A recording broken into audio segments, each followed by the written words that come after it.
Well, welcome everybody, and you've all seen my screen that I've had up for the time that you've been logging in. Again, my name is Susan Kuzaker. I'm the Executive Director for the American Driving Society.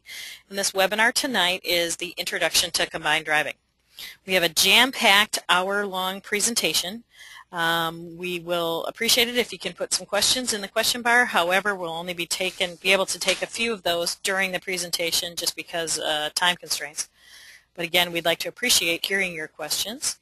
I'm going to do a brief review of the GoToWebinar tool, so if this is your first time with us, you get a little bit of familiarity with the tool and its abilities and sometimes inabilities. So I just want to go over a brief description of the tool. You should see on your upper right-hand corner a toolbar like this. It may be minimized. Sometimes this toolbar has a tendency to just automatically make itself smaller. And so then it kind of hides itself to the right-hand side of your screen.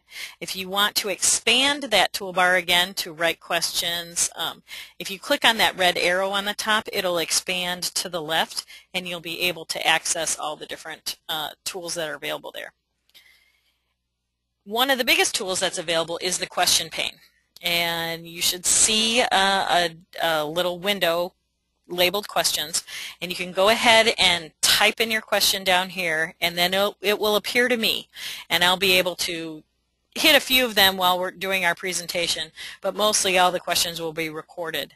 I'll do the best I can to answer anything that has to do with connectivity, or if you're having problems with sound or something like that, I can give you a few tips. But we do have close to 500 people that have signed up, a little over 500 people actually that have signed up for this webinar, so I may be chasing my tail just a little bit, so please be patient. Now, if you don't want that toolbar to dock itself, you can change the setting. All right, there's a setting here called View, and if you unclick this Auto Hide the Control Panel, that will leave your control panel open all the time. So you'll be able to have it just kind of hovering up in the corner there for you, so whenever a question comes to mind and you want to type it in there, you'll have access to that panel. Now, without further ado, I'd like to introduce our presenter tonight. Our presenter is Mr. Andy Marcoux. He is the owner of Coachman's Delight. It is a carriage driving supply store. Anything that you would ever need for driver, horse, or so on and so forth is available at Coachman's Delight. You can find that on the web at coachmansdelight.com. And Andy is also, not only is he own a store, but I think Andy is most notable for the fact that he's a coach and a trainer, both of people and horses. Andy does both combined driving and pleasure driving, and he is also a master evaluator for the CAA's Driver Proficiency Program. If you want to get a little more in depth on Andy's background, if you're interested in a clinic or something with Andy, you can go to his website and read his bio. But in a moment here, we are going to, due to the wonders of technology, we're going to zoom to Andy's computer in Massachusetts, and he is going to begin his presentation on an introduction to combined driving. All right, Andy, I'm going to change presenter here, and I'm going to make you the presenter. You ready? Sure. Show my screen, it says. And there it is. And there it is, except we're not even on the right slide. How about that? Okay, that's your preview. A little teaser. Here we are. A little teaser. Okay. Thank you very much, Susie, and thanks everybody for being here. Allow me to find my way through the technology, and I'm going to figure out how to close and open these little toolbars and everything like that. I'm excited to have so many people joining us, and I really appreciate Susie's introduction. I'm right now sitting in the store in Massachusetts, but really I've been spending a lot of my time focusing more on the training and the education, so I'm glad that I can be here to help you learn more about combined driving. We've got quite a bit to cover tonight, so let's dive right in. in this hour, and that, like Susie said, we're covering a sport that has 3 big phases in 1 hour. So it's going to be a little bit high level, and pardon me if I go a little quick. We're going to work on scheduling some follow-up events to get further in depth on each part of combined driving. This is a 101 version of Introduction to Combined Driving. It's great for those of you who have never been in combined driving, or perhaps maybe you've just done 1 or 2 events. If you have competed, it never hurts to review, because even in just an hour there might be some good little pieces of information. I'll try to share tips as they come up in my mind. I'm presuming that you know how to drive, or at least have a familiarity with horses and carriage, and a little familiarity with dressage will help, since I can't go into ultra detail there. Tonight you're going to get an overview of the mechanics of the sport. So not so much training advice, which is what I'm typically dishing out, but really just how to get from one end of the combined driving event to the other. I'll help you understand who should and shouldn't participate, and I hope that we do get to some of the basic questions. Susie's going to hopefully pick kind of the most asked questions as they're asked. We'll set up some follow-up dates for driven dressage strategies and some marathon driving strategies, so that we can get really into the nitty-gritty of those 2 parts of the event. So who should get into combined driving? Well, that's pretty easy, I think. People who want to have fun driving horses. One of the things that getting into combined driving can do is it can lend a format to the new drivers. There are attainable goals that are outlined by the dressage, and there's a lot of fun to be had out on the marathon, and accuracy in the cones, and it's really fun, exciting activity. It's a moderate physical activity, so probably the first big qualifier is being able to sit in a chair. So I'm assuming that most of you are sitting, so you're probably already doing one of the large parts of combined driving. There is definitely a lot more physical activity actually outside of the driving, when we're out looking at courses and of course taking care of our horses. Combined driving is open to all breeds of horses and ponies, and we really actually do see all breeds of horses and ponies. I included that little picture down in the left-hand corner just of a weekend of teaching that I was doing really recently, and it gives you a pretty good idea of just how many shapes and sizes. They all come in at just one little quick snapshot there. There are gait restrictions, or well, I mean, we'll take any breed, but we're pretty much just going to watch you in the dressage, in the walk, trot, and canter. So if you have a racking horse or something that tolts or does some of those other fun gaits, that's great, but in dressage, it's more of a dressage-oriented sport. You're going to be judged on walk, trot, and canter.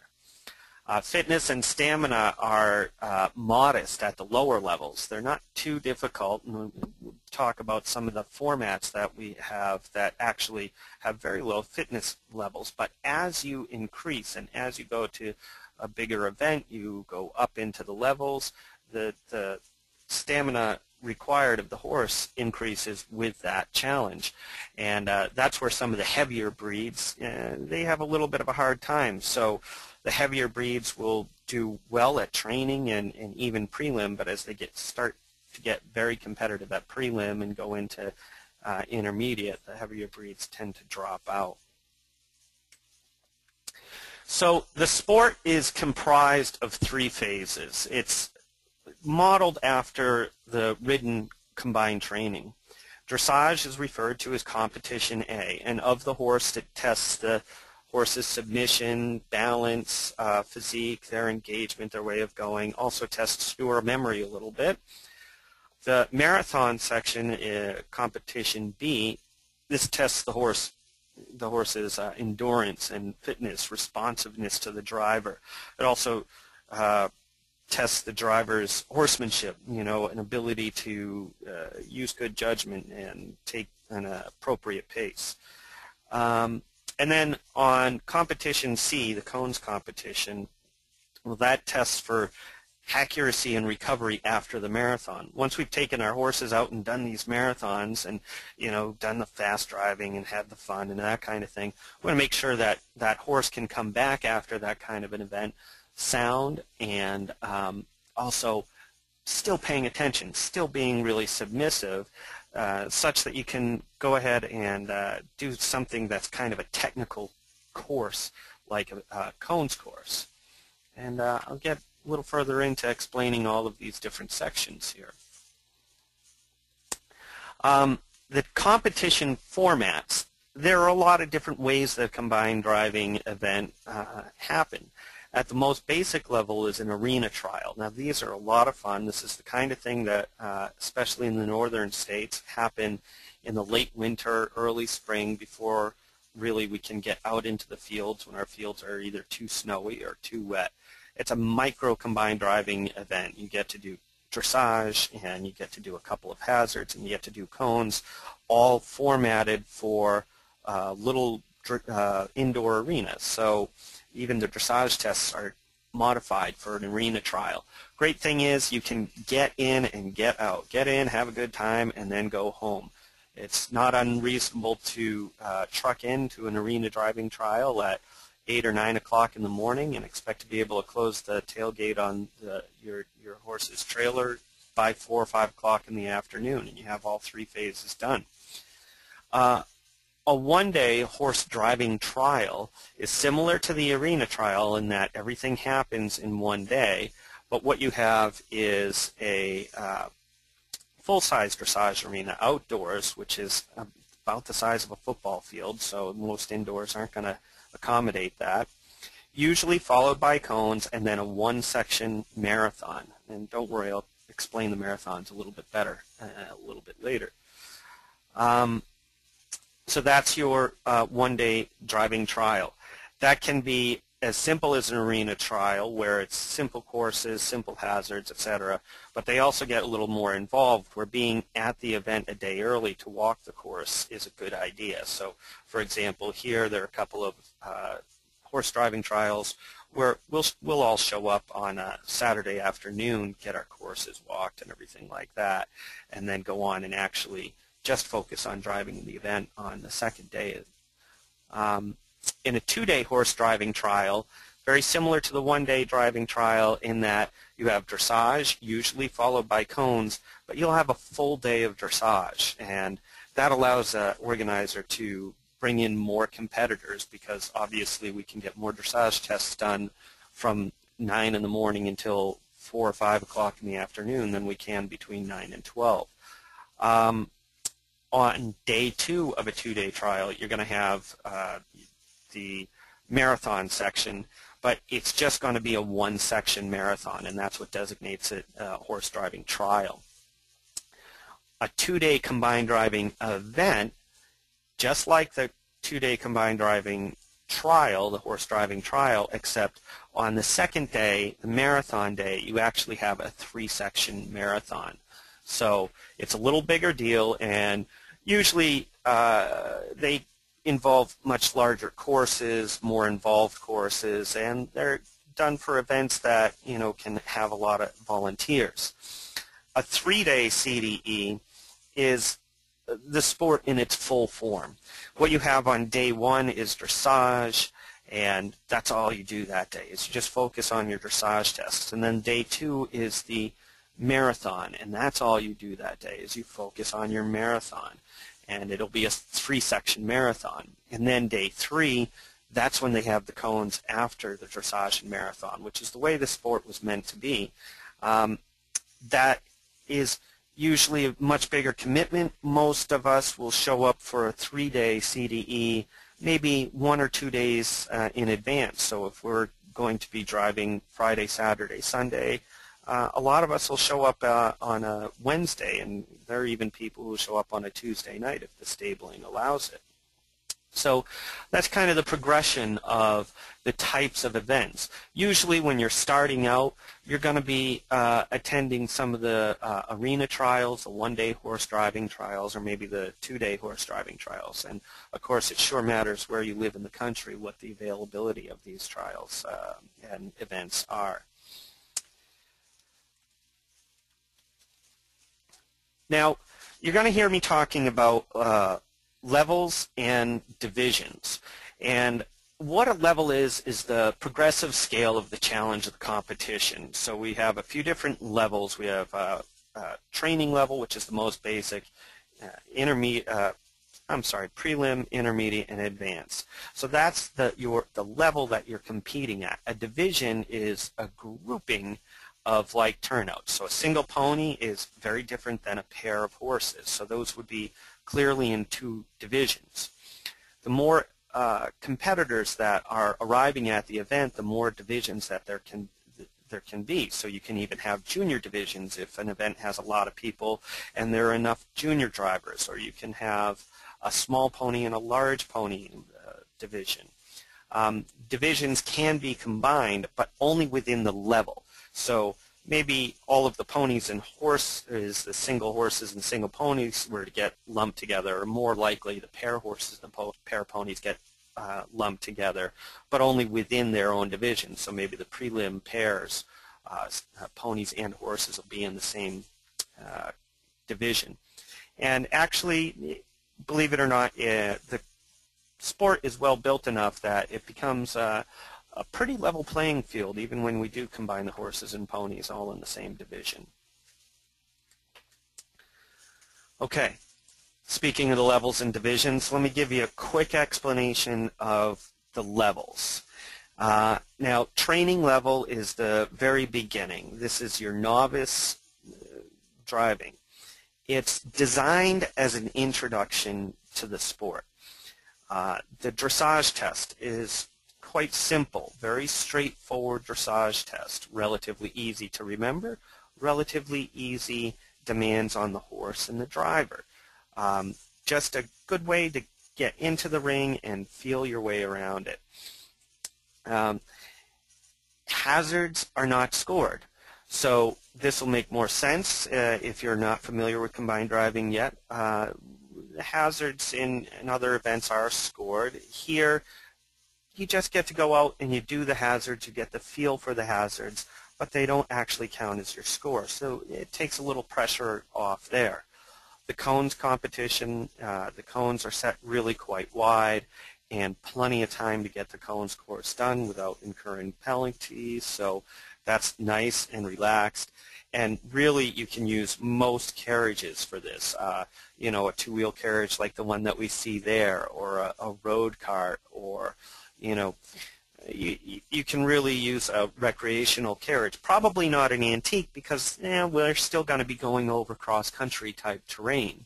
But you can really get into this. So if you can drive safely with your horse and carriage, you probably can drive at this level. This level is really open to everybody. And if you haven't been to a combined driving event, you'd be surprised at how wonderful and friendly all of the other competitors are. So moving up from there, once you've been driving at training level for a little while, and a lot of people ask me, well, how do I know when do I drive, do I move on from training level? Man, as soon as training level gets boring and as soon as you want to score for your hazards, it's time to move on. Really, I always coach people that once you really understand the event and you understand the mechanics of how the dressage works and you got a good idea of how the marathon works, move on to preliminary level. Now, this is probably the most populated level, and so some people who are worried about whether or not they're winning or losing, they get a little worried about going into the preliminary level because there are more people at the prelim level than at any of the other levels. It's a very popular level. It's a little more involved dressage test. You get to be in there for a little bit longer. You get to do some more interesting movements, and you get to get into a little bit more of a flow with your horse. the hazards are now scored, so they count towards your total score. The marathon is slightly longer, and the hazards are slightly longer, so it's a little bit more of a physical challenge there. And the cones start to get narrower, and the time allowed is quicker. But there is, as you can see, I've written here in big letters, there's no obligation to drive like a maniac. My goodness, the number of times that I've had people say to me, "Oh, Andy, you know, I'd like to go preliminary, but, you know, I just don't want to drive like a maniac." My answer always is, then don't drive like a maniac. You can do well. You know, I'll often ask, well, are you there just to get a blue ribbon? Well, no, that's really not that important to me. It's just I like to have fun. Okay, well, go out there and have fun. Don't worry about it. And in fact, usually the people who are not driving like maniacs are going to do better at this level anyway. So this is a level that if you've been driving a couple of training level events, you've completed the training level events. In other words, you haven't been eliminated, you haven't been asked to leave, you haven't decided to withdraw. You know, if you've completed a couple or three training level events, you're probably getting ready, if you have a decent understanding of the sport, to move on to the preliminary level and really have a lot of fun with that. The intermediate level is, of course, technically more challenging overall, but the dressage in particular becomes technically more challenging. We begin to ask the horses for smaller circles, smaller figures, collected trots, more changes in pace, and that sort of thing. The marathon certainly is more demanding, more competitive. This is where, man, you're definitely probably not going to be able to get away with hobby vehicle. You're certainly not going to be able to do well with a two-wheel vehicle. You need a real marathon vehicle at intermediate level because you're probably going to be a lot more competitive and driving a lot more aggressively. So in order to be stable and safe and successful, you're going to need a real vehicle there. The tighter cones allowances will get you because the cones are placed closer together, and of course the time allowed is now starting to ratchet up. So you got to drive. Intermediate is a lot of fun. It's a good introduction into the advanced level. This is the level that you'll see the FEI, the Federal International Equestrian Organization, having all of their competitions. It's, of course, the most challenging.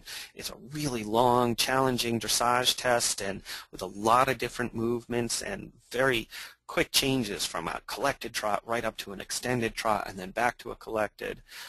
There's even a canter in the dressage test for the advanced level. Really demanding marathon and really demanding cones courses. A lot of fun, but baby, you got to show up when you go to that event. So,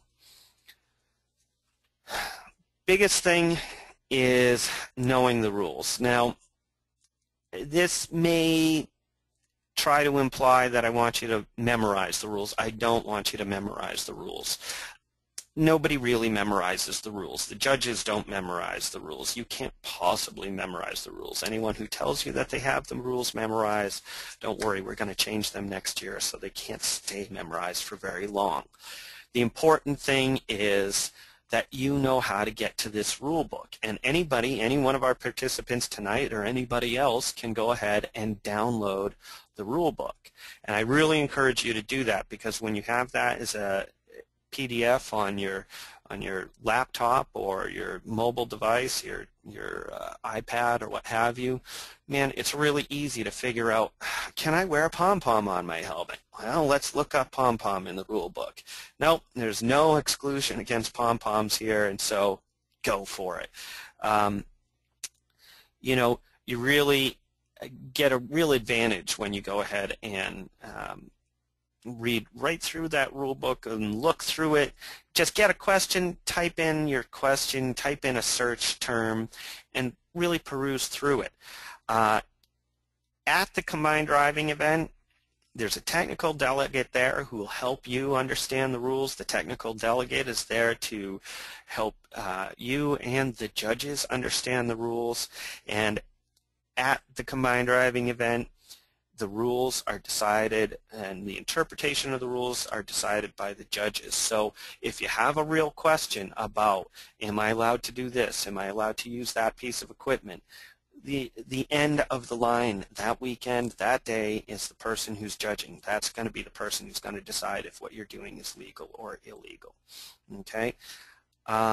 So really look into it. You've spent a lot of good time and energy trying to get to this event. You might as well not get screwed up by some little thing that shouldn't have happened because you just didn't know exactly what the rules were. Okay, getting into the first step of our combined driving event is competition A, dressage. The driven dressage is very similar to ridden dressage. The test is driven from memory, and like I say, don't worry, the early tests, training level and prelim, they're pretty easy to remember. The horse is judged on its movements, way of going, submission, balance, engagement, and so on. The tests are pretty much almost all walk, trot, and canter is only introduced at the advanced level. Everybody in the division drives the same test, so all of the single pony preliminary division, they're all going to drive the same test, just like the compulsories at a figure skating competition. Everybody's going to do the same movements, and then we'll be judged on those movements. The dressage ring.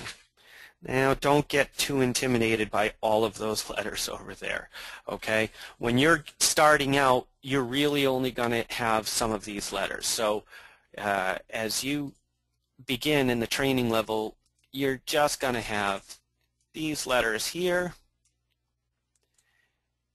and whatever I don't circle, you don't have to worry about, okay? So it's a small number of letters. They're put out in large boxes, just as that title slide shows you. Here's a big K. I mean, I can see that from way across the room, okay, the field. You're only going to have to really know these letters at the training and prelim level and these letters here.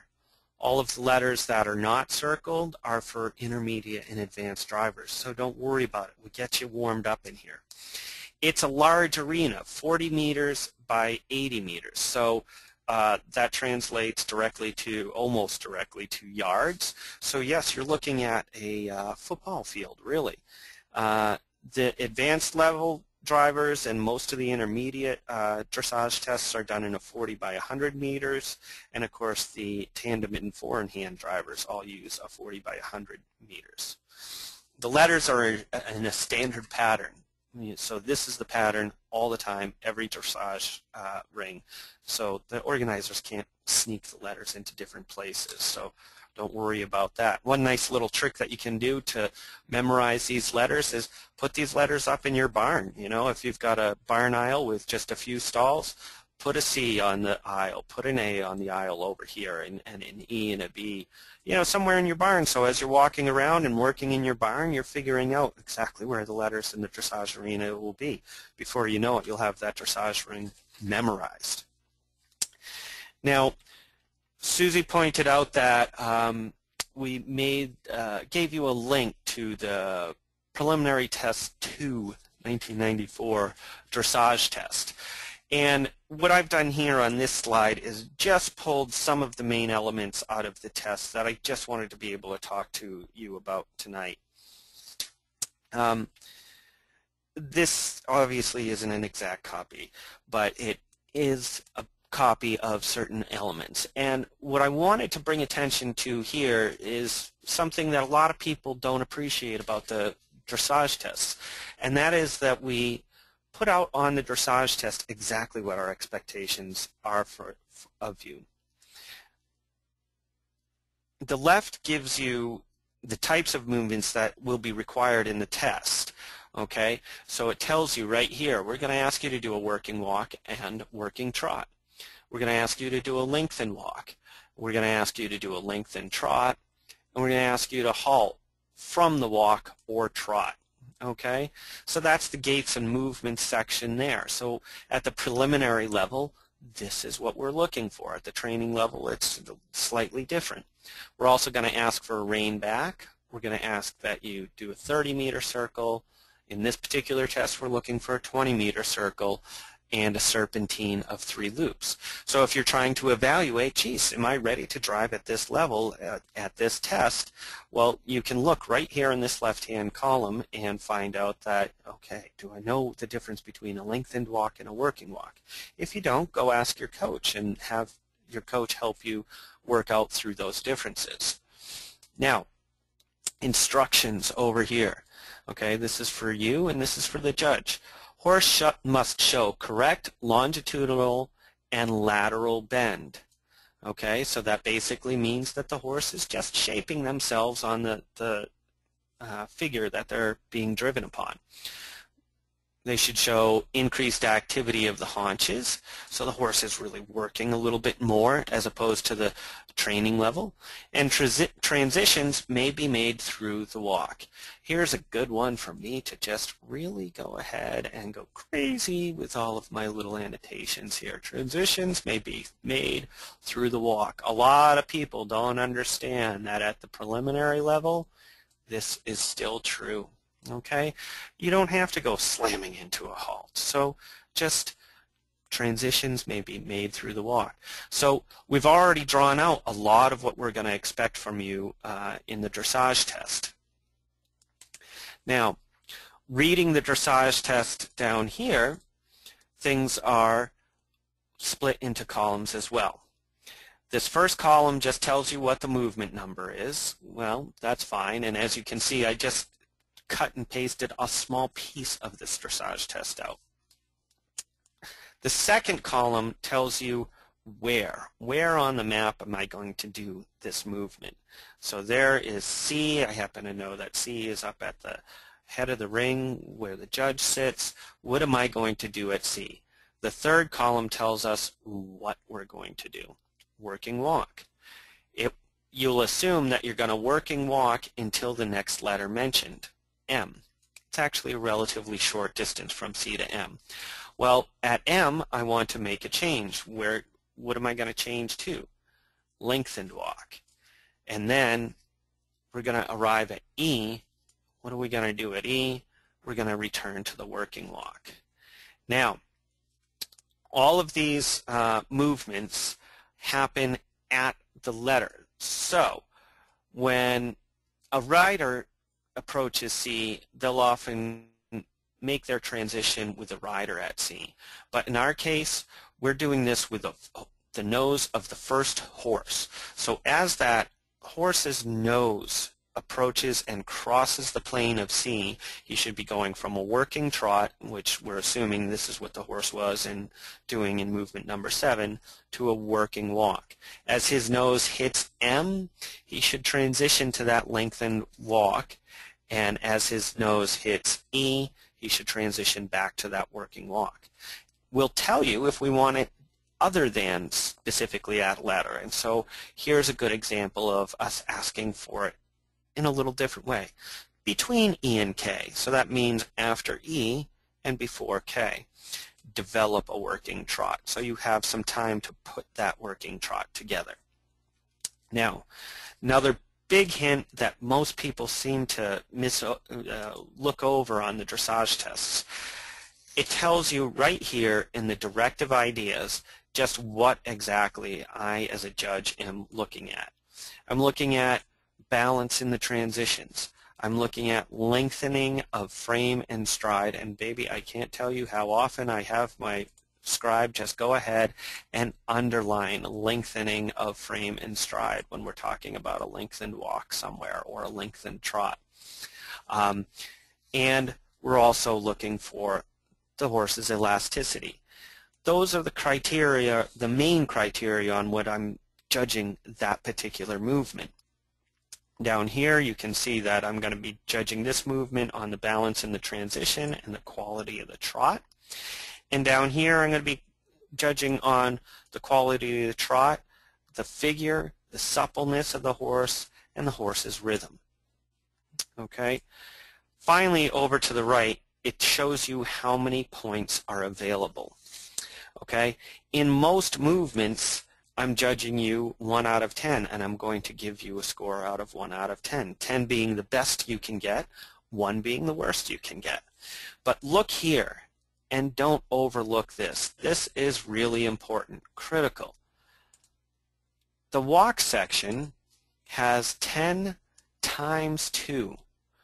Well, what this means for you is that if I look at your walk and I say, yeah, it's all right, it's better than marginal, but it's not really fairly good, so I think I'll give it a 6. If I give you a 6, you're going to earn 12 points here. Pardon my mouse writing. This is terrible. Okay? Now, if I give somebody else a good, that's not fairly good, which would be a 7, but I decide, geez, they did a nice walk. You know, there's things that I would like that would be better, but still good.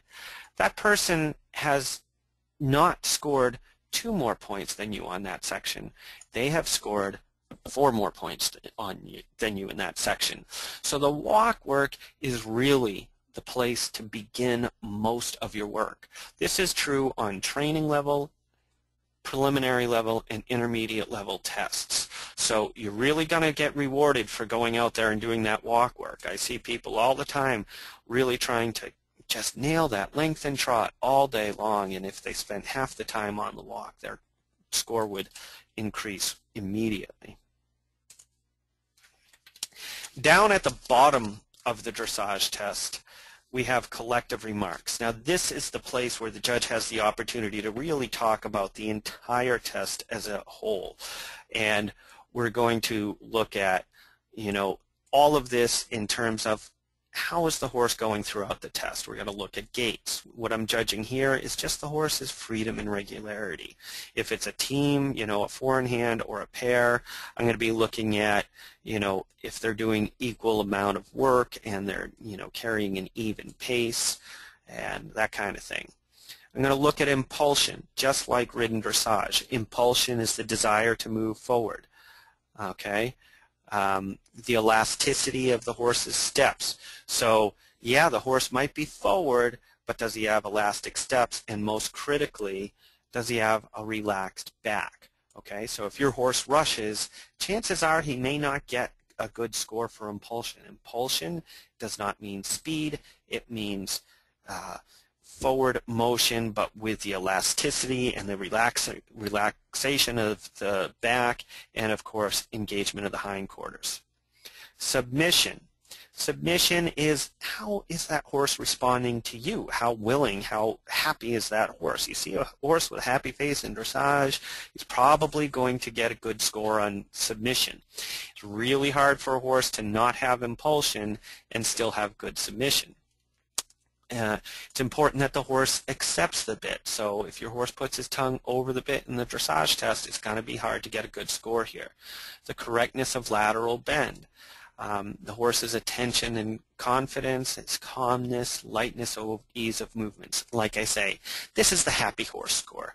If you have a happy horse, you're going to get a good score here.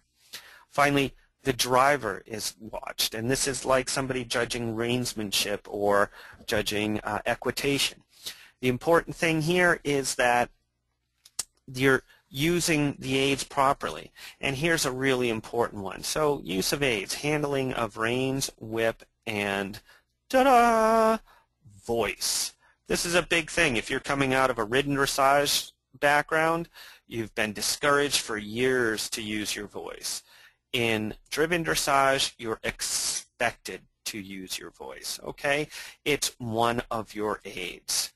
And also the driver's position is taken into account. So if you're diving out over your dashboard, well, you know, settle down, relax, get yourself into a better position, and you'll score better in this column. Finally, presentation is judged here. And just found this little fun icon here to talk about presentation for a minute. Presentation is the appearance of the driver and grooms if the carriage has it. Cleanliness, fitness, matching, condition of horses, harness, and vehicle. It's a catch-all. Now, I see a lot of people spending a lot of time, a lot of energy, and no insignificant amount of money trying to get the coolest hat, the best apron, etc., etc., etc. If you're going to spend $150 on a hat or a couple of lessons with a qualified driving trainer, the lessons are far more likely going to have an impact on your score.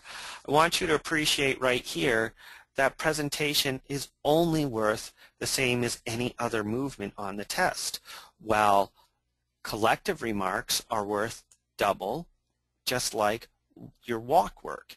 So you can either work on your outfit or work on your walk work. One of them is going to get you better score, and it's probably not going to be that really cool hat. But then again, the cool hats are really fun, so hey. Okay. On dressage day, especially if you're at a 2-day horse driving trial or you're at a combined driving event, you want to walk the test. That's something that's new to ridden dressage people, but understand we're out here working on a football field and we're asking for transitions on a point that's usually anywhere from 8 to 15 feet in front of you. So walking that test where you can choose some landmarks, especially ones that don't move, like trees rather than cars, helps you find your place and what you're going to look for. When you're going down that center line, what are you going to look for to help you keep straight? When you're doing a 30-meter circle, how big is a 30-meter circle, and what are you going to look for there? Make it a solitary activity, and this is really important. Don't go out there and talk about the royal wedding. When you want to talk about the royal wedding, go back to the RV, sit down, have a royal cocktail, and enjoy. But when you're walking your dressage test, no chit-chat. Just make that you walking your dressage test. There are going to be other people walking their dressage test. Don't walk right behind them. Just let them get on in their test a little ways. Plan your day backwards from drive time. Decide how much time it'll take you to warm up. With my horse, it's like 45, 50 minutes. Decide how long is it going to take you to get tacked up. For me, it's about 15 minutes. And how long does it take you to get dressed? Oh, 10 minutes.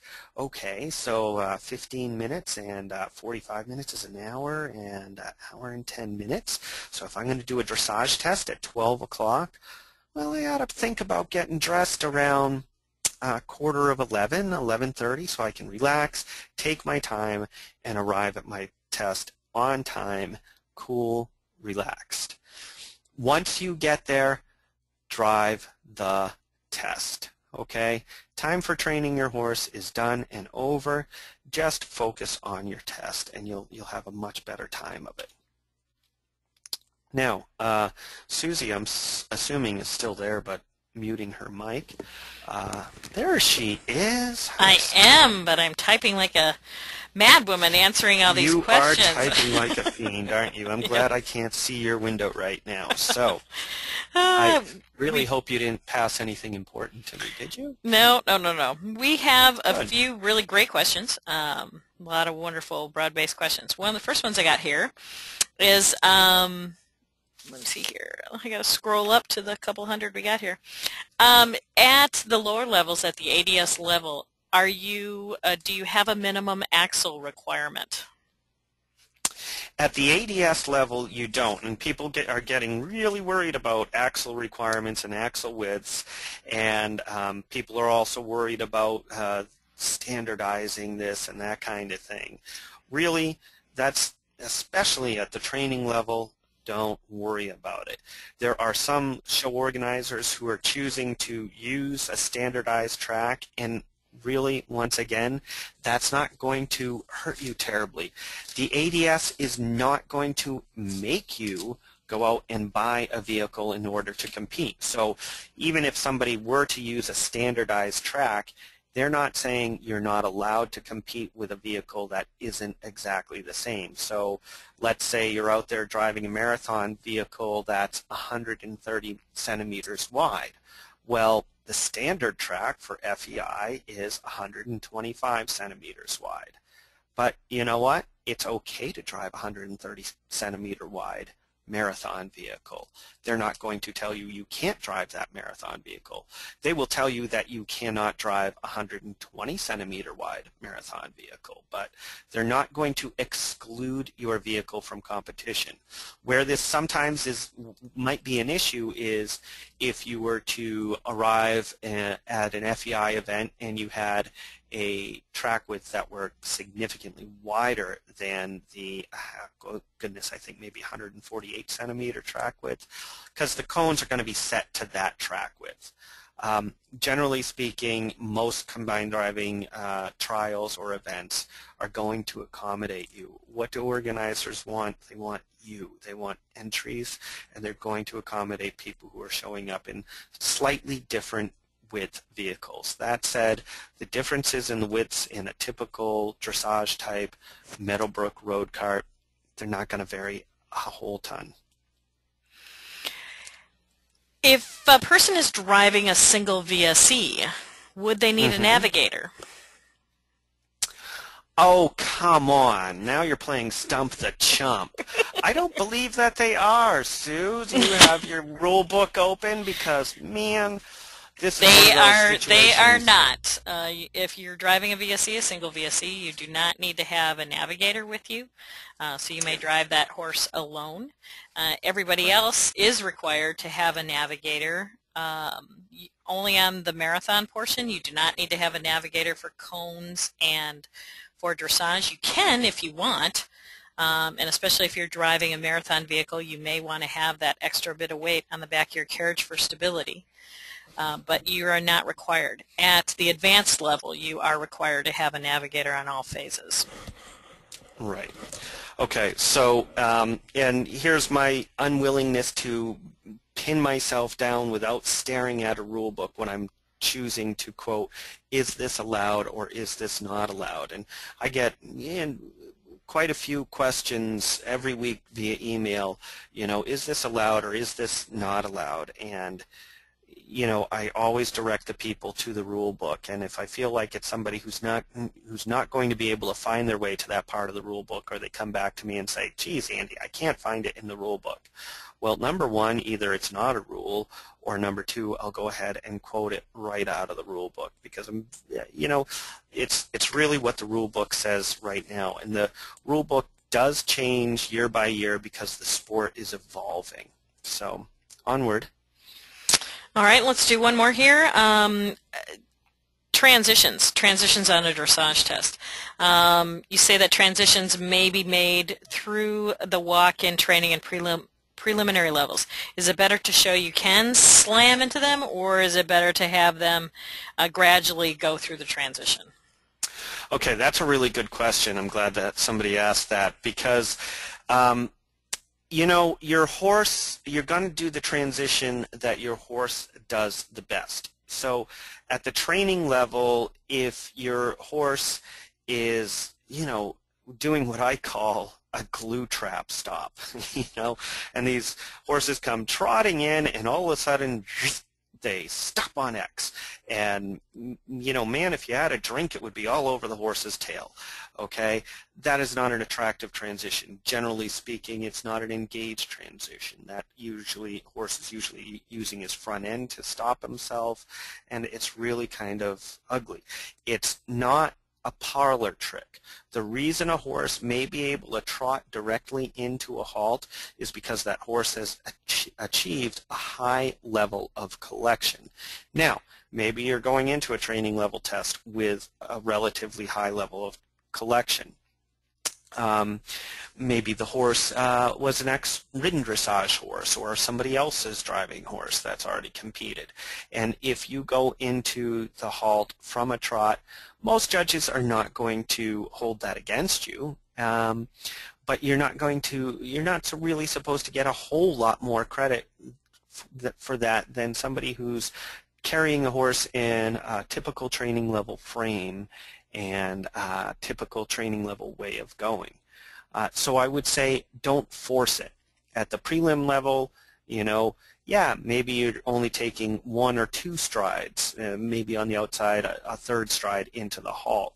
But if you can get down to it in 1 or 2 strides, great. At the intermediate level, yeah, you should be your horse really should have the capability of trotting into that halt in a very smooth, organized fashion.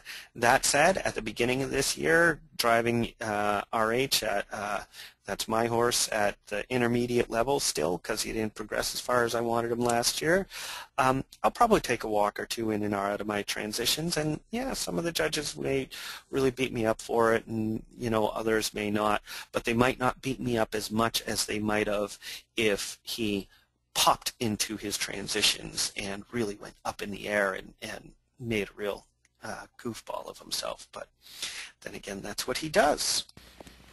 Okay, why don't we move on, as we have about 10 minutes left for our presentation today. You gotta be kidding me. No, I'm not. Sorry. Man, couldn't you just ping me or tell me that I was being too darn slow? Keep going, Andy. This is the speed version now. Okay, it's a good thing we're on the marathon section, because that's when we get into the fun stuff. All right, marathon is competition B. Competition B is broken up into sections. There are 3 sections on a full combined driving event, and 1 section on a horse driving trial. These sections have time allowed for the entire section. So it's the time allowed is the longest amount of time in which you may finish the course without penalty, which would be 0.2 of a point if you're going outside of that. The minimum time is the shortest amount of time. So you know, you can do the course too fast and you can do the course too slow. You want to do it just right. A time limit is the amount of time that you're allowed to be on course without being eliminated. Let's face it, if you're looking at that, some of the time limits are really, really large. You're probably there because something went really, really wrong. And so if you're looking at a time limit on your clock, just laugh. Have a good time. I'm going to start by talking about Section E, because that's what you're most likely going to be encountering as a training level or prelim driver going to a trial. Section E is trot only for training in prelim. Okay, between the hazards, you may trot or you may trot as long as you're trotting. Training level cannot canter in the hazards. That's in the rule book. I cited it. However, intermediate and advanced level drivers may walk, trot, or canter as they choose anywhere on Section E. The last 500 meters of Section E must be a walk or trot only. The time allowed minus 3 minutes gives you your time window, or time allowed minus 3 minutes equals minimum time. So you have a really big window. If you come in the middle of that window, you're all set. You've got a huge 3-minute gap in time. The time limit is time allowed multiplied by 2. Once again, like I say, now you're talking about really going outside of the box, and something probably has gone badly for you. Don't worry about it. We'll let you keep driving half the time. You know, it depends on the event, but we're all about having you drive. Section A, on a 3-section marathon, there's Section A and Section D. Don't worry about Section B and C. They had an affair, and we understand that they're somewhere having a commune somewhere. Section A is any pace for all levels. The time allowed, the time window is time allowed minus 2 minutes. The time limit is time allowed plus 20%. Section D is a mandatory walk. Okay, you may only walk. There's a time allowed on Section D, but as long as you maintain just a walk, we don't care really how quickly you get home at the walk. Okay, so those are your sections and how much time. Now, in order to keep track of all of this, you're going to be given a green card at the beginning of Section A, or if it's just a 1-section marathon, they'll give it to you at Section E. It's not always green, as you see written up there. The volunteer will hand your green card to you And what will be filled in is your name here. Okay, I need a clue. The next thing that'll be filled in is your competitor number, and the organized events will have time allowed and minimum time filled in actually for all of the sections, and usually they'll even have your start time. Now the start time is going to be filled in as a time of day, and they're going to use military time, so this is 1:18 p.m. or 13:18 p.m. Okay, this is so that it makes math easy for us. The time card is very much like punching in and punching out at work, okay? They're not going to hold the clock on you to figure out if you've been out there 20 minutes. They're just going to report the time you left one station and the time you arrived at the next station. So let's say that you showed up at the end of section A and at 1:37:34. That's 1 o'clock, 37 minutes, 34 seconds in the afternoon, after having left at 1:18 in the afternoon. Well, you can see that all you need to do to figure out how long you were on course is minus the 13:18 from the 13:37:34. You're going to get 19:34. Wonderful. Don't worry, you don't have to do this while you're on your carriage. We'll get that all done at the end of the event. And you'll see 19:34. Is that larger than 18 minutes? Yes. Is that smaller than 20 minutes? Beautiful. So you're in, you get 0 penalty points, and that's what you want. It's a low score game, and we don't want penalty points. Now, what if perchance you spent a little bit more time out there?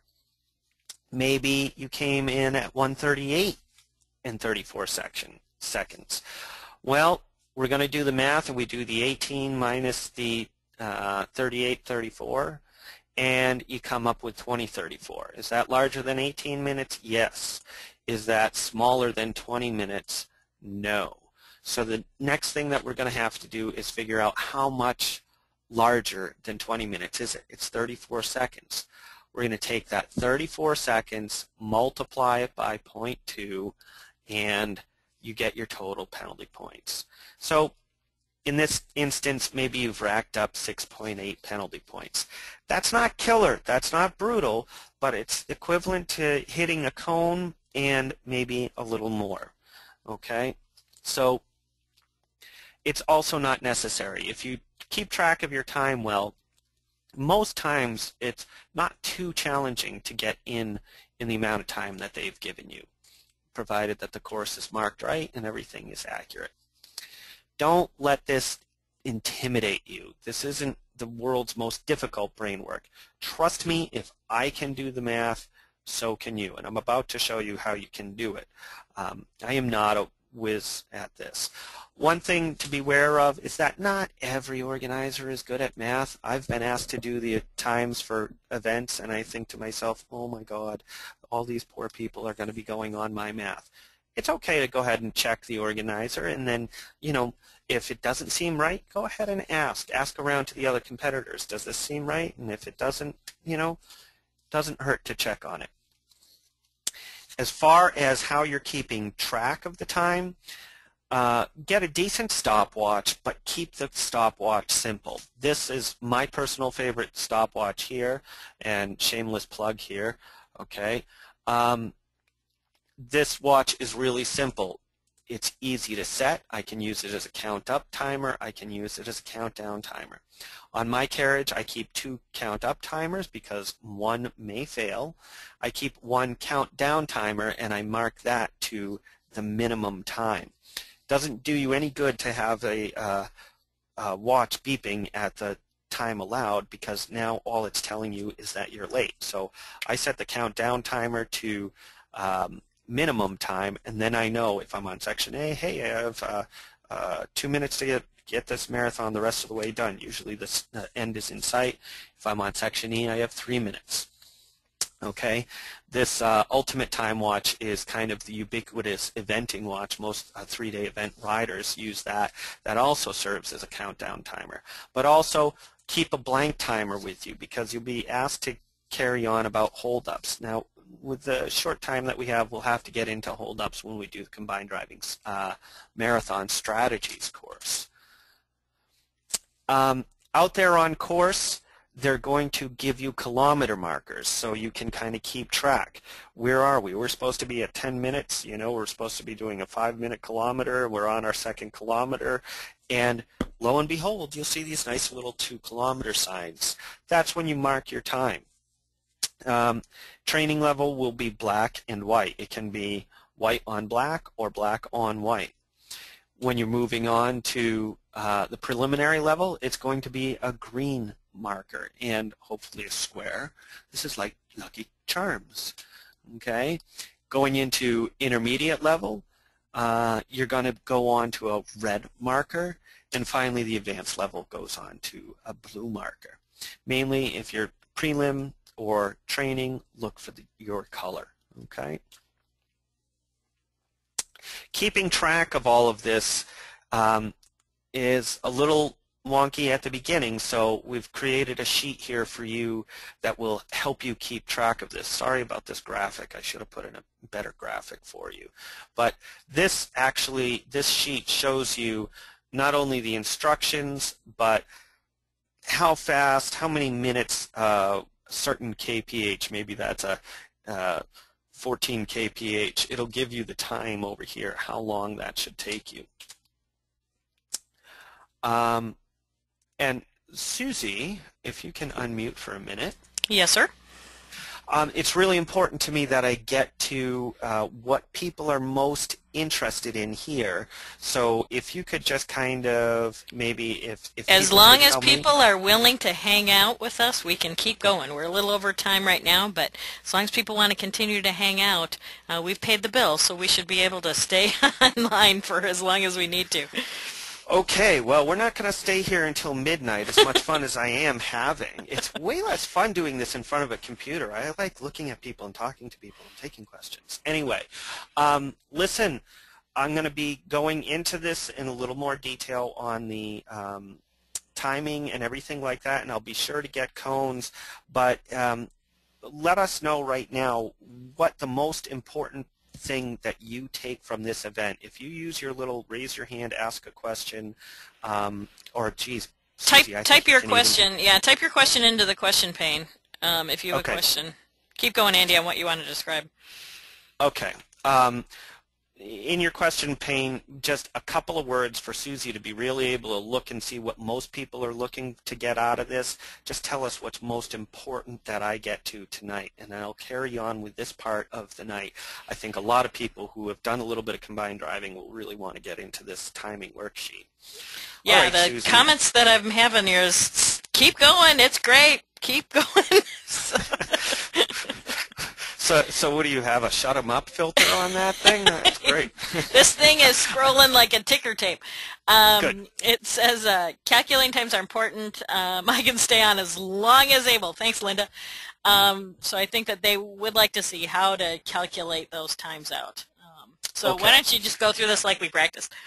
I'm gonna go through this slide at regular speed. I'm gonna go a little bit slower here because this will help you with the previous 2 slides.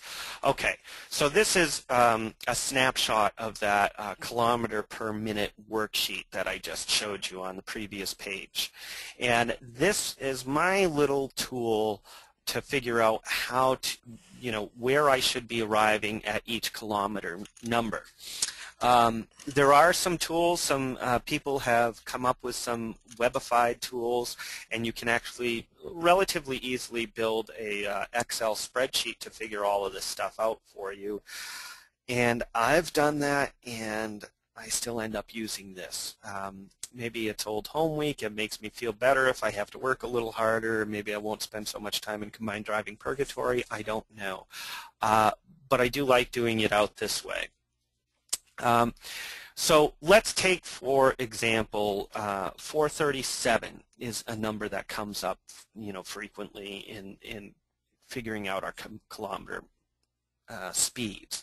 So what I'm saying is when I go out on a section A or section E, and I know that I want my average speed to be 4 minutes and 37 seconds. So when I show up at kilometer 1, this is what I want to see on the stopwatch. The question is, when I show up at kilometer 2, what do I want to see at the stopwatch? Well, in order to figure that out, I'm going to just add 437 to 437. Now this may be a bit of an issue because over here we have this whole problem with minutes.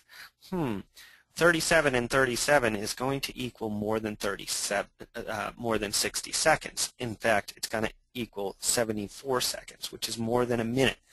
Okay, don't worry about that. Let's just go ahead and add up our minutes.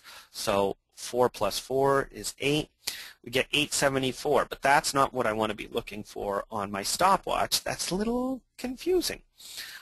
So the 874 has to be turned into something that I'll see on my stopwatch. So right here, we're going to start crossing this barrier. If the seconds are equal to or greater than 60, this is what we want to do. We want to subtract 60 from this number and add 1 to this number. Okay, so let's get all of my scribblings gone here. And on we go. And 60 from 74 is 14. Now we just add the 1 over there and we get 914. Okay, very, very easy. Let's go on and do the next one. Well, this one is going to be really easy because I can see that I have less than a minute here. 51 seconds, in fact. So I don't have to do any of this. Once again, if the seconds are equal to or greater than 60, do this instruction. But they're not, so we can just completely ignore this instruction. We can just add 9 and 4, which is 13. And now we'll mark right in the third kilometer box 1351. Now, how am I going to remember all of this on the carriage? Well, I write it out on a spreadsheet, which is the other half of this kilometer worksheet. Now, I'll admit I'm a little bit over the top when it comes to time. This is mainly because I am extraordinarily dyslexic. My mother was a charter member of DAM, Mothers Against Dyslexia. Only the dyslexic in you in the audience really actually get that joke. If you're not dyslexic, ask your dyslexic friend. I have a hard time. If I'm out there on course and I ask my navigator as we're coming upon the third kilometer, hey, what's our time? And my navigator says, it's 12:29. Okay, 12:29 in my head. This flashes across my screen, and now I go, what in the world does 12:29 mean? All right, well, what was I looking for? You were looking for 12:45. Okay, so 12:29 is smaller than 12:45. So that means I'm going too fast. Am I going a lot too fast or a little too fast? Well, if you were going less than 12:15, you really would be cooking, but you're fine. Don't worry about it. You might want to slow down a little bit, Andy, my navigator will say to me. And, you know, clearly I know it's far less than 13:45. So that's why I do 3 different columns here. And what's not reflected here is when I actually fill this chart out, I'll usually do these times in a little bit smaller numbers, and this is all handwritten. It's not quite as beautiful as this. But I'll also make my target times in bold. Okay? Now, the time in the left-hand column here has been figured out by an average speed. Okay, this is the time that the event organizer gave us. The event organizer told us that this section of this marathon is 6.56 kilometers, and they're going to give us 30 minutes and 17 seconds to finish that marathon. Okay, well, cool. What does that mean? Well, that's the time allowed, and they figured it out because the average speed of, I imagine this must be 14 kph, although I don't have any of this stuff memorized, as is true to my non-math form. So this is just an average speed that will allow you to mathematically land at this number. Okay. What I do is I also figure out what the mathematical average to land at my minimum time. Now this must be section E, because you see here we have 30:17 and 27:17 for my minimum time. Okay, so that's a 3-minute difference. So this must be section E that this timesheet was worked out for. I figure out an average speed, and over here sometimes it takes trial and error, because if this were 14 kph, this might not be so neat and clean as being 15 kph. It might be 14.7, 15.1. My goodness, I have to fool around with it. Okay? Bear in mind, it's not an exact science. 3 minutes is a huge window. Don't worry about it. You don't have to arrive at every click at the exact same thing. If you show up at kilometer 4 in less than 17 minutes or more than 18 minutes, maybe you're at 18:10, don't panic. Yeah, you're getting behind schedule if you're showing up to kilometer 4 at 18:10 maybe. But it's not that big a deal. You've got some room. You've got some wiggle room in here. That's why they're giving you 3 minutes to get this done. The target time here, however, I don't do a mathematical average. I actually fill this in by hand after I've done my max time and my min time using averages. Okay? And I look at it and I think about the course.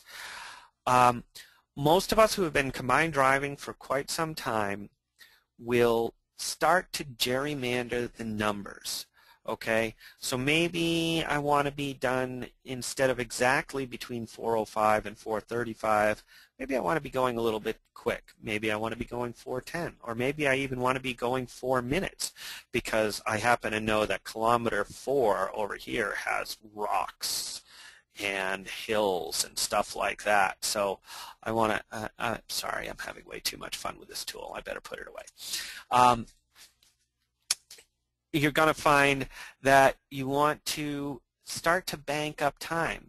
So we start to gerrymander the numbers. And you're going to learn more about your horse. Maybe it's great to let your horse to go out and do a 4-minute kilometer here, and then maybe 8 minutes here, and then maybe even just 12 minutes here, but then start to ramp them down. I've had ponies that if we do that, by the time we get to kilometer 5, going from 5 to 6, they can't sustain the pace, and they actually end up showing up to kilometer 6 late because we used up all of our quarters right here. Okay? Most horses, however, if they're pretty fit, are going to want to go a little bit quicker up here. So when you're figuring out your target time, yeah, you got to kind of go by feel, and you got to kind of go by experience. It's better to bank up a little bit of time in the first few kilometers here. So on a 6.5 kilometer marathon, I'm probably going to gerrymander my times right up to kilometer 4.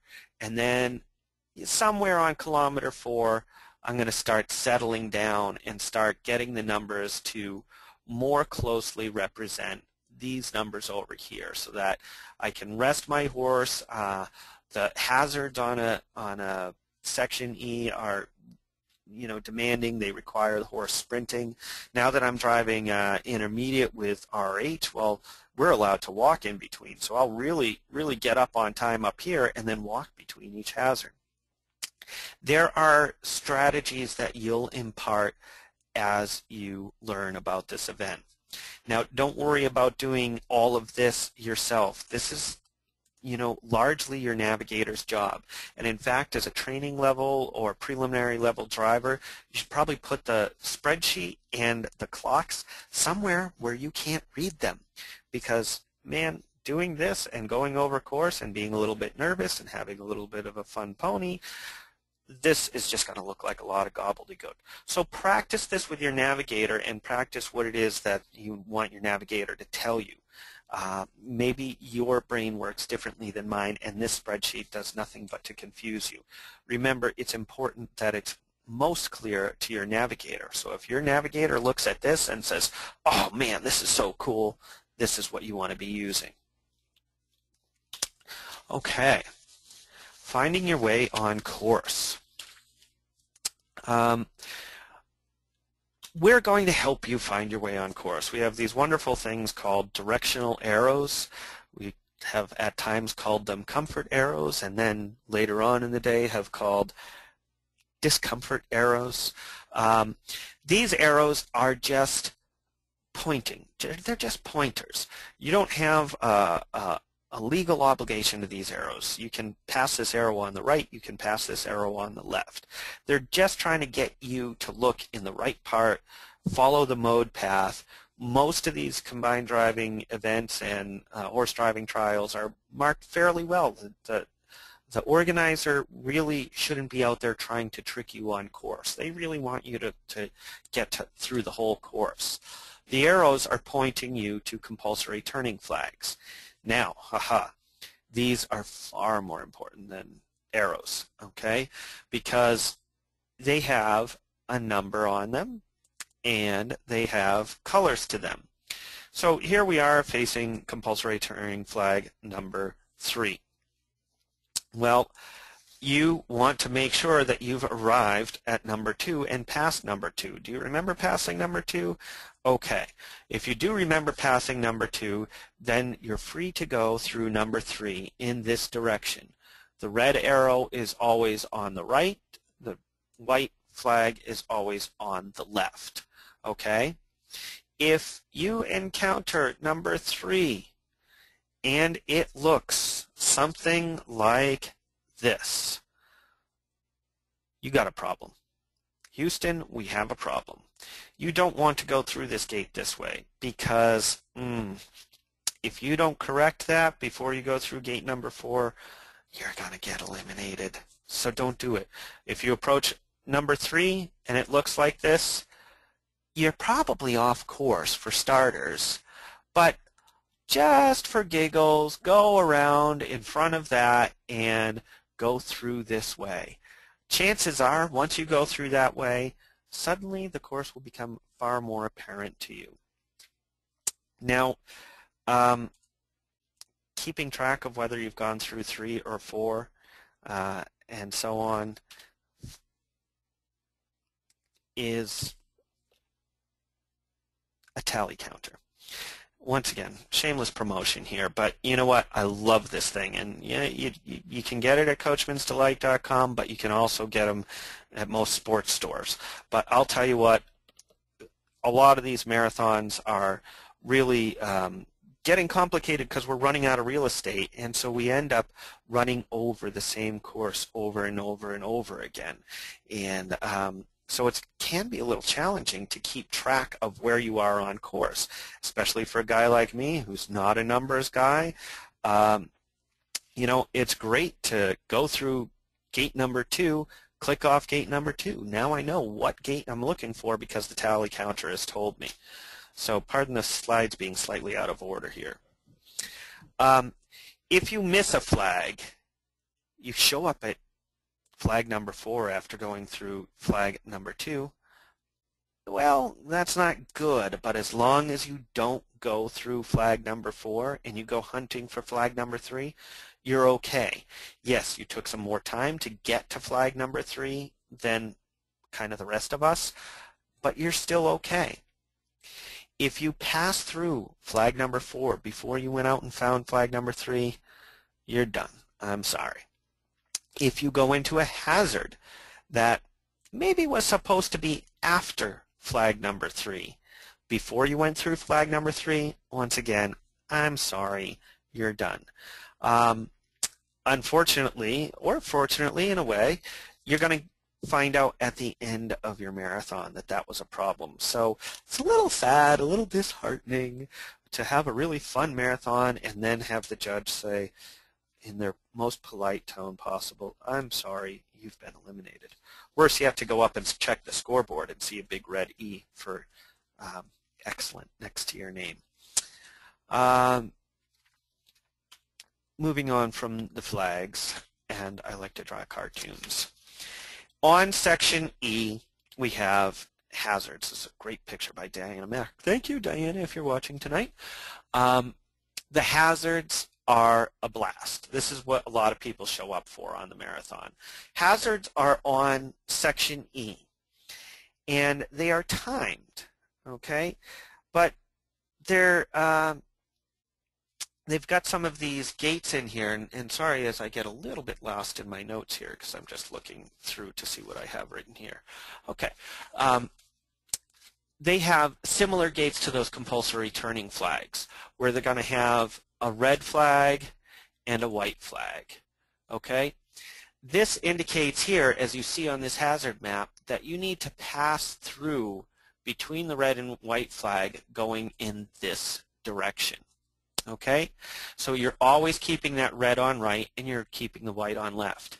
When you're going into these hazards, you are compelled to go in alphabetical order with the red flag on the right. Okay? After you've done this, once you've come in, and here's the enter exit over here, so let's drive through here, just see what happens. Once you've done this, at this point, A no longer exists. So, when that happens, if you want to go around and just go around this tree and go through here, that's fine. If you're going from C to B and you want to go through here, that's fine. No problem. Once you've done A correctly in the correct direction, you're all set. Okay. However, if, for example, you go into A and you come around and you go into C and you go, oh dear, this is not alphabetical order. What you need to do next is find your way to B. An interesting thing happens in the hazard at this time. All of the gates go dead. You're now off course, and you can go through here, and you can go through here, and you can go through here. Oh, now we're back on course. You'll be accrued, I believe, it's 20 penalties. Okay, but you're not going to get 20 for this and 20 for that, and maybe you went through here too somehow. You're just going to get 20 penalties for going A and missing B in the sequence. As long as you correct your course, you will not be eliminated. If you come in and you do A and you do C and then you run around and have a really good time and then you do D and you enter and you exit, I'm sorry, you're not going to get a score for the entire weekend. You've been eliminated because you missed B. Okay? You have to get each and every one of the gates without missing any, and you have to get them in order. The time that you're in the hazard starts here and ends here. It's possible that they could have the exit over here as well. They could have an exit here and an entrance here, and then they would have two timers. But for every second that you're in there, you're getting 0.2 of a penalty point.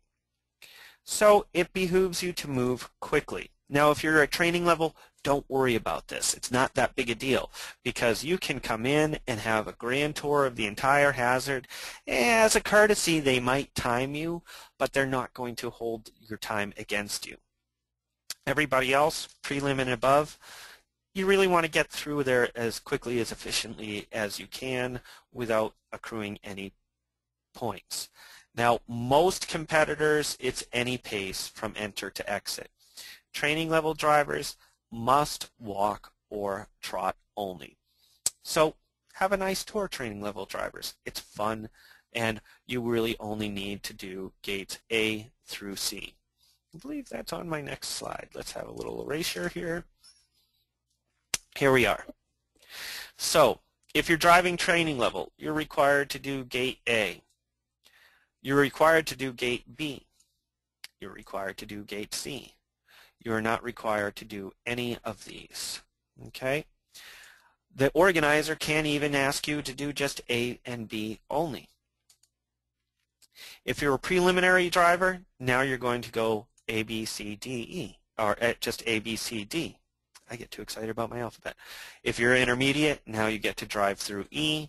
If you're advanced, you get to drive through F. So that's, certain motivation to drive the upper levels because you get to drive more gates and it's a lot more fun.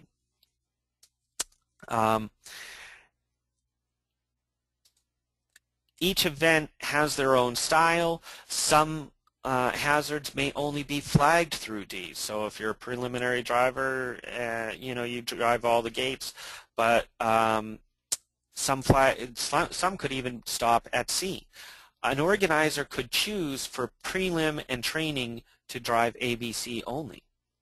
Okay, you do have to pay attention to those hazard maps. On that previous slide here, this hazard map might say over in this corner, training level drive ABC, prelim drive ABC, maybe it says intermediate drive A through E. Okay, the maps will show you.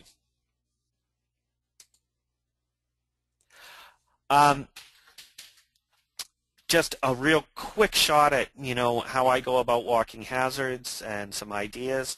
Go out and walk them a lot, okay?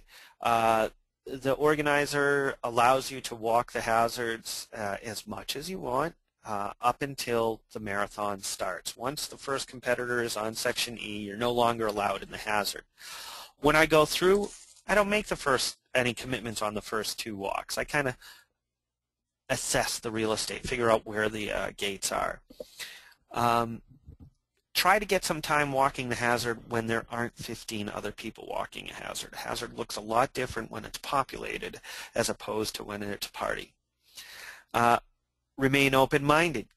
Okay, you might find something on walk number 3 or even walk number 4, and if you've memorized your hazard in a certain way and you change your course now and you've become committed to a route, you might really get yourself really kind of screwed up. So remain really open-minded. Make contingency plans. Boy, there are places where it's really easy to have maybe turn too tight here or have that turn look a little too difficult at speed. Make sure you know, hey, we might go tight here, but if this happens, yeah, don't worry about it. We can move out.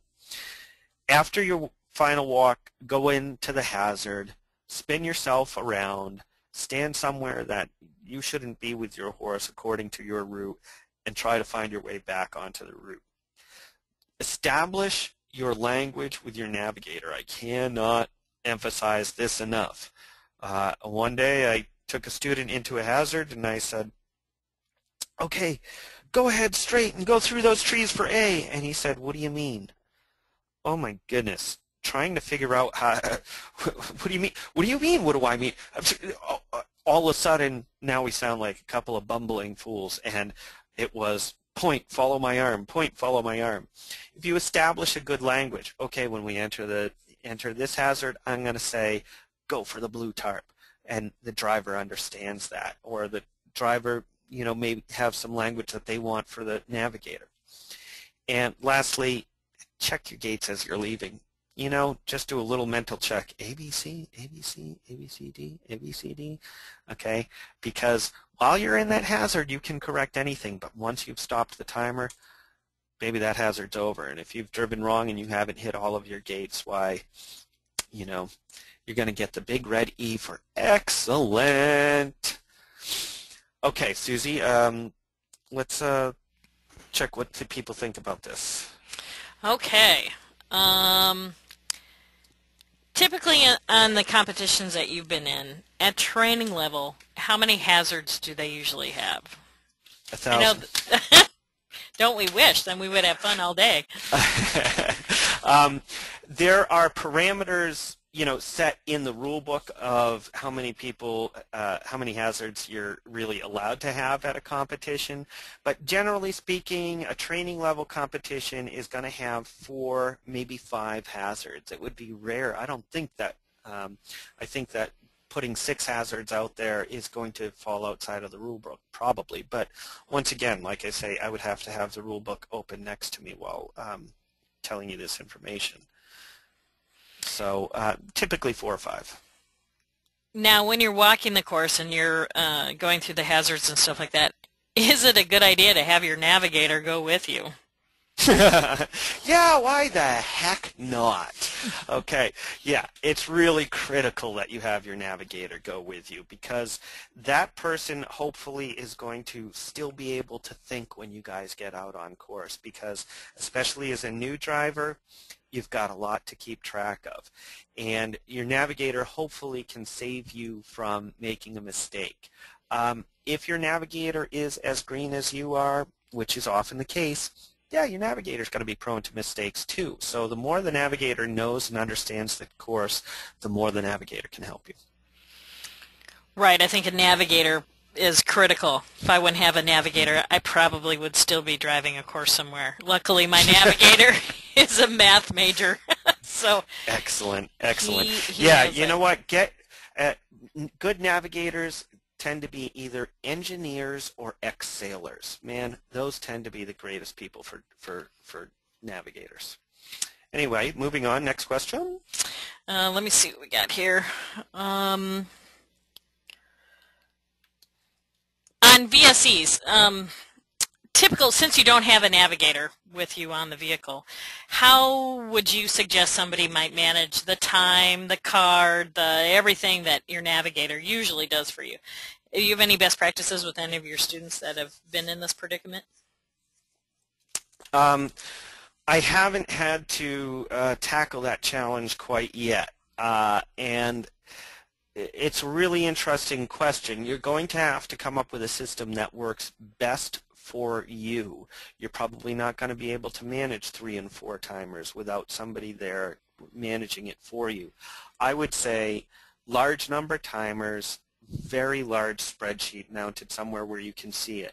On the upside, when you're dealing with the VSE, the courses are shortened for the VSEs, so we're not dealing with an 8-kilometer course typically in a VSE situation, which I know many of the VSEs can handle, but a lot of them can't. So a lot of times you're dealing with slightly smaller numbers, but you're going to have to do a little trial and error. And boy, if you can get yourself out and navigate for somebody else and learn more about the job of navigating, when you're out there doing both jobs, the navigating and the driving job, it's going to make your life a little bit easier. And actually, one of the best ways to learn this sport is to volunteer for an event. When you volunteer, you get to learn on the inside what goes on, what the inner workings of an event are, and you get to pick up tidbits from all over, from the organizer to the judges to the competitors and everything like that. So I highly suggest, if you have an event close to you and you've got some time, and believe me, every organizer will appreciate competent volunteers, that's for sure. Volunteer yourself at an event. Absolutely. All right, should we take a look at cones? How do people feel about time? Well, we still have 227 people hanging on with us, so I think if you keep going, we're keeping going. All right, let's rock on. Competition C is the obstacles competition, the cones competition. Now this is there to measure how well you've managed your horse on the marathon, and if the horse is still sound, and if the horse is still sane, and you still can count from 1 to 20. A lot of times this will happen at a horse driving trial directly after dressage, so it's a little bit different, but the rules are the same on the cones competition. On a cones competition, you're given a time allowed or better, and I cannot emphasize this enough. Time allowed or better, but you're not going to be penalized if you're in a lot earlier. In fact, if you're given a time allowed of, let's say, 3 minutes, okay, and you do the cones course in, I don't know, typical RH fashion, going for the 2 minutes and 30-second version of the cone course, we don't get any more credit for that. You don't get any more credit for doing it in 2:59. You only end up getting hurt if you do it in 3:01. Okay, this little piece of graphic actually confuses me because I'm not a good math guy, and I wrote this slide quite a few years ago. what it comes down to is really if you're 1/100th of a second late, you're going to get, 5 points. Don't worry about it. If you're 10 seconds late, however, if you did that 3-minute cone course in 3:10, you're going to earn 5 points. Now, how does that relate to, do I drive fast and avoid the time penalties, or do I drive slow and avoid the cones? Well, if you drove in 3 minutes and 10 seconds but missed all of the cones, great. If you drove in 2 minutes and 59 seconds and hit 2 cones, you'd get 3 points per cone. Okay? So now you're at a 6-point deficit. Okay? So generally speaking, you're better to drive a little bit more conservatively, a little bit more accurately. The cones courses nowadays tend to be kind of fun, kind of challenging, and they'll have parts of the cones course where it's a little technically bendy, twisty, wiggly, okay? And then there'll be parts of the course that are really open. So practicing cones, learning cones, you need to be able to get your horse to go forward and then come back to you. In training level, it's a little bit forward. It's pretty much all working trot. The clearance at training level is 40 centimeters wider than your carriage. So if you're driving a carriage that measures at 150 centimeters, you're going to have 190 centimeters between those cones. That's quite a good distance between the cones. You can fit through there. You can knock the cones over pretty easily too, but really it's better to fit through there. Preliminary level, it drops down to 35 centimeters. Intermediate, it starts to tighten up at 30 centimeters. And then the advanced level, we're looking at 20 centimeters. Tight, but still not impossible. 20 centimeters is, gosh, a few inches. Okay, I really would be responsible to put the inches on there because I'm always asked how many inches is 20 centimeters. Don't worry about it. At the training level, you've really got a nice space. So just look for flowing routes on the cones course. The cones is added to your final score after everything else. So you can actually score a 0 on cones. It's possible. If you go within the time allowed and you miss all the obstacles, you don't leave any little yellow balls right here on the ground, you are a rock star. You get 0 penalty points added to your score. And so that's a really nice feeling. It's a really good feeling. Let's see what the next slide has. When you're walking your cones, my God, it's not a samba line or a mamba line or whatever we call that, okay? Don't follow everybody else walking. They may not be walking a reasonable course. They may be driving a 4-in-hand and you're driving a VSE. Or you may be driving an 18-hand horse and they're driving a VSE, okay? Walk your own course. Let everybody else to get out there and in front of you. Walk the cones as if they're a dressage test, okay? Look for nice, smooth, flowing lines. Just keep everything moving so that the horse can balance throughout the cones course. If you keep your horses balanced throughout a cones course, chances are you'll do well.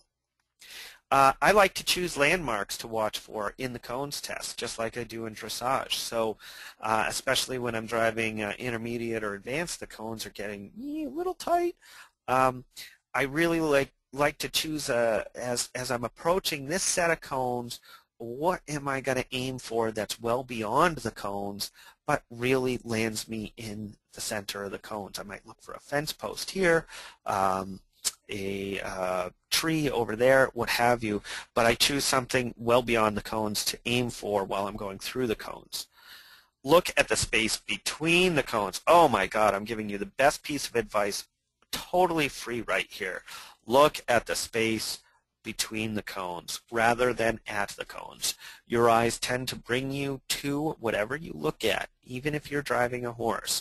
And so if you look at the space between the cones rather than the cones, chances are your horse is going to end up between the cones instead of on top of them. And once again, I can't emphasize enough, drive efficiently. Not wildly, drive efficiently. The time allowed has been figured for your driving at your level. Time allowed at training level is appropriate for how fast you're probably capable of driving at training level. Okay? And you just ratchet up a little bit at each space. If you spent the appropriate amount of time for you and your horse at all of the different levels, it shouldn't feel like you have to go that much faster when you step up to the next level. There are no points for being the fastest driver on the cones course. Some competitions, yeah, they give a ribbon for being fastest, but usually they only give you one ribbon, so don't blow your cone score just going after that one ribbon, because that really would be jeopardizing your ribbon in the overall standings of the weekend. For more information on this, and I've taken you guys well into the evening, so we're going to wrap it up. Please use American Driving Society as your resource. They have a lot of good stuff. The forums, the rule book is online, dressage tests are online, different kinds of guides. And if you're not a member already, please join. The reason why I'm sitting here in my shop at 10 o'clock at night talking to you is because the American Driving Society asked me to do it. It's a member-run organization. It's not some awful governing Stalinist body of carriage driving, okay? We need everybody to be part of this. I have a lot of this information on the Coachman's Guide, which can be found at coachmansdelight.com, and I produce a semi-regular newsletter in which I put articles together and send out notices, and you can get there by the web address you see there, coachmansdelight.com/newsletter. I really appreciate everybody being here. I appreciate everybody that hung in with us this late into the night, and it's too bad that I don't get to see all of you in person, but I hope we'll see each other this year at some of the competitions out there. Well, thank you so much, Andy. At the end of this presentation, you'll get a little note with a survey in it. If you could give us 30 seconds of your time, answer those 4 questions for us, it would go a world of good for us to help to have that information for future webinars and for future use for the American Driving Society. Well, we'll let you all go tonight since you were so patient and hanging on with us so long. Thank you so much, and we hope to see you all at the next webinar. Have a great evening.